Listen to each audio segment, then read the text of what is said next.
अस्सलाम वालेकुम नाजरीन, न्यू टाइम्स पाकिस्तान से मैं हूं आपका मेज़बान चौधरी मोहम्मद अवैस।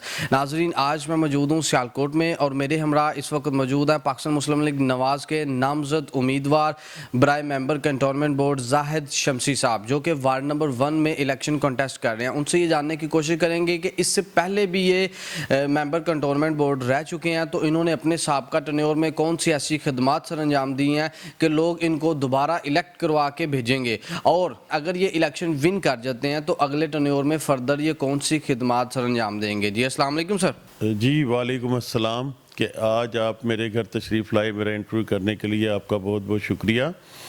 अवैस साहब, साबका टर्न्योर में भी आप मेंबर कंटोनमेंट बोर्ड रह चुके हैं, तो आपने अपने साबका दौर में कौन सी पब्लिक की ऐसी खिदमात सर अंजाम दी हैं कि लोग आपको दोबारा इलेक्ट करवाएंगे और आपको ही क्यों वोट कास्ट करेंगे? सबसे पहले जो बुनियादी ज़रूरियात होती हैं आवाम की, वो होती है सुई गैस, पानी, बिजली। उसके बाद टफ टाइल्स वगैरह जहाँ जहाँ है मसाइल, उसको देखना होता है। अल्हम्दुलिल्लाह ये सारे मसाइल जो हैं वो मैंने हल किए। सबसे पहले मुझे सुई गैस का मसला हुआ तो मैंने उसके पाइपलाइन अपने हलके में बिछाया, उससे माशाल्लाह तमाम जितने भी घर थे वो मुस्तफ़ीद हुए और सुई गैस का मसला हल हुआ। उसके बाद मुझे टास्क दिया गया टफ़ टाइल्स। मेरे इलाके में बिल्कुल टफ़ टाइल नहीं लगी हुई थी। मैंने अल्हम्दुलिल्लाह पूरे अपने हलका नंबर 4 और 6, यानी कि उसका हलका नंबर 1 बन जाता है, उस पर टफ़ टाइल का जाल बिछा दिया। उसके बाद यहाँ पानी का मसाइल था, वो मैंने टरबाइन लगवाई और एक फ़िल्टर प्लांट नस्ब करवाया वार्ड नंबर 4 में। अल्हम्दुलिल्लाह उससे पानी का मसला भी हल हो गया। उसके बाद यहाँ पर कब्रिस्तान ग्रेवयार्ड में जगह ख़त्म हो चुकी थी, कब्र पे कब्र बन रही थी, वो अल्हम्दुलिल्लाह डीजी साहब से हमने बाकायदा उसको सैंक्शन ली, जो कि अरसा दराज से उनकी टेबल पे केस गया हुआ था, वो हमने सैंक्शन करवाई और 2.5 एकड़ जगह हमने कब्रिस्तान के लिए पास करवा ली उनसे। तो अल्हम्दुलिल्लाह वो भी हमारा बहुत बड़ा मसला था जो हल हुआ। उसके बाद यहाँ पर एक हॉस्पिटल की कमी थी। एक पुराना हॉस्पिटल डिमॉलिश हुआ था अरसा 15-20 साल से, जिसको हम दोबारा अपनी असल हालत में लेके आए हैं। उसकी हिस्ट्री 100 साल की थी यहाँ पर, और अल्हम्दुलिल्लाह वो तकरीबन अपनी असल हालत में आने में 1.5 से 2 माह का अरसा लगेगा। अंडर कंस्ट्रक्शन है। तो 25 बेड का हॉस्पिटल होगा, जिसमें गायनी, सर्जरी, मेडिकल, तमाम सहूलियात हमारे कंटोनमेंट बोर्ड्स के लोगों को मैसर होंगी। लोगों के छोटे छोटे प्रॉब्लम्स होते हैं, GLR, birth certificate, death certificate, mutations, वो अल्हम्दुलिल्लाह भरपूर तरीके से मैंने वो करवा के लोगों की दहलीज तक पहुंचाई है।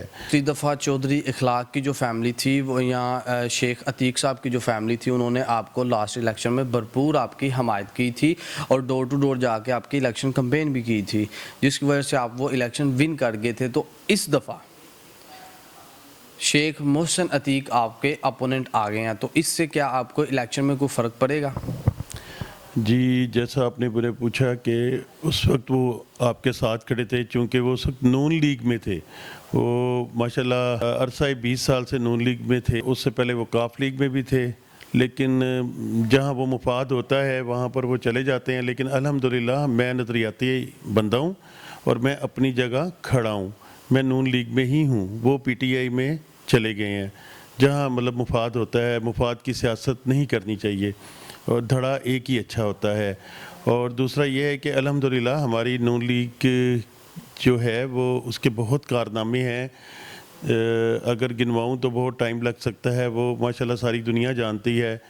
मोटरवेज़ के मंसूबे, बिजली के मंसूबे जो लगाए, अल्हम्दुलिल्लाह आज रोशनी पूरे मुल्क में हो गई है। जब वो आए थे तो 18 घंटे की लोड शेडिंग मिलती थी। मतलब ये मेन उनके कारनामे हैं। तो ये जब से ये हुकूमत आई है, इन्होंने एक ईंट भी नहीं लगाई। अब ना इन्होंने कोई काम करवाया। इन्होंने डी जोंक पर झूठे वादे किए थे कि हम 50 रुपये लीटर पेट्रोल कर देंगे, ये मैं बिजली का बिल फाड़ता हूँ। जहाँ पर ये चीज़ें महंगी हों वो वज़ीर आज़म चोर होता है।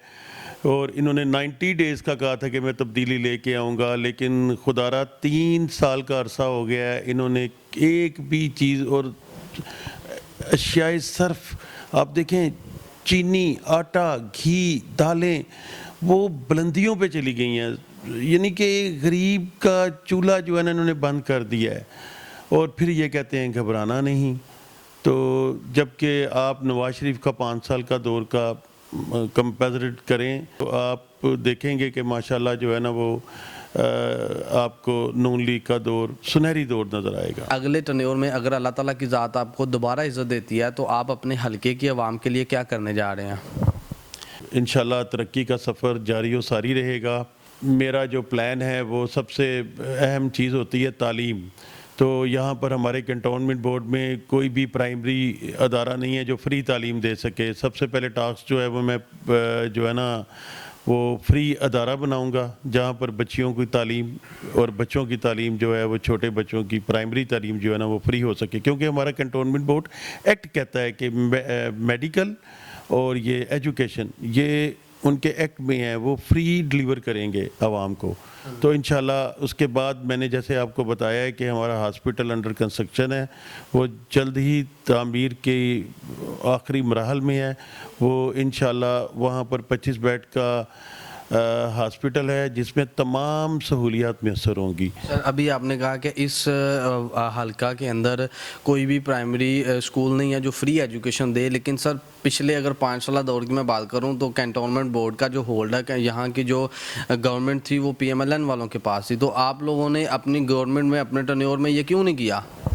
دیکھیں ہم لوگ اس میں کہتے رہے ہیں، پہلے انہوں نے ہمیں CB اسکول بنایا تھا، انہوں نے کہا تھا کہ ہم اس کو فری کریں گے، لیکن انہوں نے وہاں پر جو ہے نا فیس وہ ان کا ایک پورے ادارے کی SOPs ہوتی ہیں، انہوں نے اس میں جو ہے نا فیس 2500 کر دی، لیکن انہوں نے پھر ہم سے وعدہ کیا کہ ہم عنقریب جو ہے نا ایک فری ادارہ بنائیں گے جہاں بچوں اور بچیوں کی جو فیس ہے نا وہ نہیں ہوگی۔ تو الحمدللہ ہماری جو ہے وہ سب سے مین فوکس جو ہوتا ہے صفائی ستھرائی پہ، ٹھیک ہے، سینیٹری۔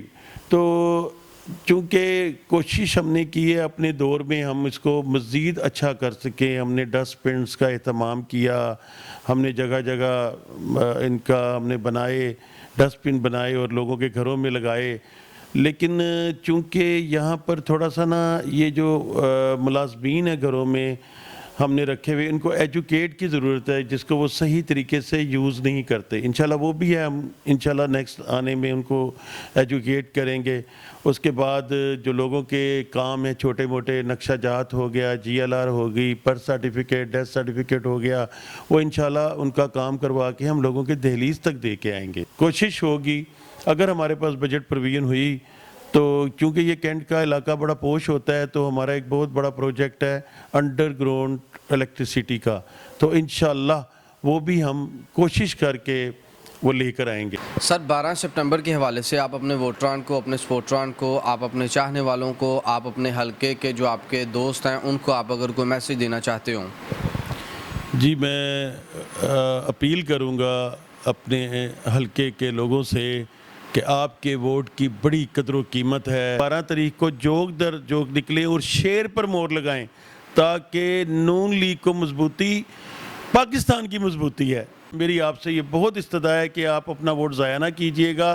شکریہ۔ جی ناظرین، یہ تھے پاکستان مسلم لیگ نون کے نامزد امیدوار برائے ممبر کنٹونمنٹ بورڈ وارڈ نمبر 1 سے، جو کہ اپنے خیالات کا اظہار کر رہے تھے۔ اسی کے ساتھ ہی اپنے میزبان چوہدری محمد اویس کو نیو ٹائمز پاکستان کی سکرین سے اجازت دیجیے۔ اللہ حافظ۔